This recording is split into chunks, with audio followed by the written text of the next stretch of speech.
दर्शक हो नमस्कार, शुभ सकाळ। आज 26 मे रोजी सकाळी 6 वाजताची उजनी अपडेट आपण या व्हिडिओच्या माध्यमातून पाहणार आहोत आणि ही अपडेट अतिशय महत्त्वाची असणार आहे, कारण पुणे जिल्ह्यामध्ये जो काय काल परवापासून मुसळधार पाऊस पडतो त्याचा परिणाम उजनीमध्ये जे काही आवक होते त्याच्यावरती निश्चितपणे होतोय आणि ऐन उन्हाळ्यामध्ये उजनी धरणामध्ये वाढ होण्यास ही पाठीमागच्या काही दिवसापासून सुरुवात झाली आहे। आज सकाळी 6 वाजताची जर अपडेट आपण पाहिली असेल तर 2 मधून जो काही विसर्ग येतोय त्यामध्ये रात्रीच्या विसर्गापेक्षा मोठ्या प्रमाणावरती वाढ झालेली दिसून येते। काल सायंकाळी 6 वाजता जर दौंडचा विसर्ग पाहिला असेल तर तो जवळपास 10,684 क्युसेस इतका होता।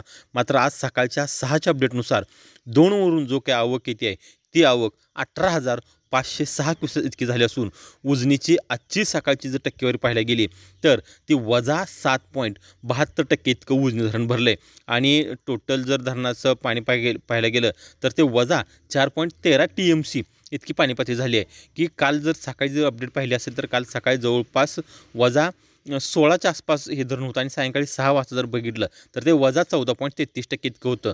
आणखीन पावसाचा जोर पुण्यामध्ये वाढलेला दिसून येतोय। अनेक ठिकाणी पुणे जिल्ह्यात हाहाकार माजला। अनेक ठिकाणी जे काही पूल आहेत ते पूल पाण्याखाली गेले दिसून येतात। बारामतीच्या ठिकाणी कालवा फुटलेल्या बातम्या आपल्यासमोर येत आहेत। इंदापूरच्या ठिकाणी जे काही मोठा पूल आहे त्या ठिकाणी तो पूल पाण्याखाली गेलेला आपल्याला दिसून येतोय।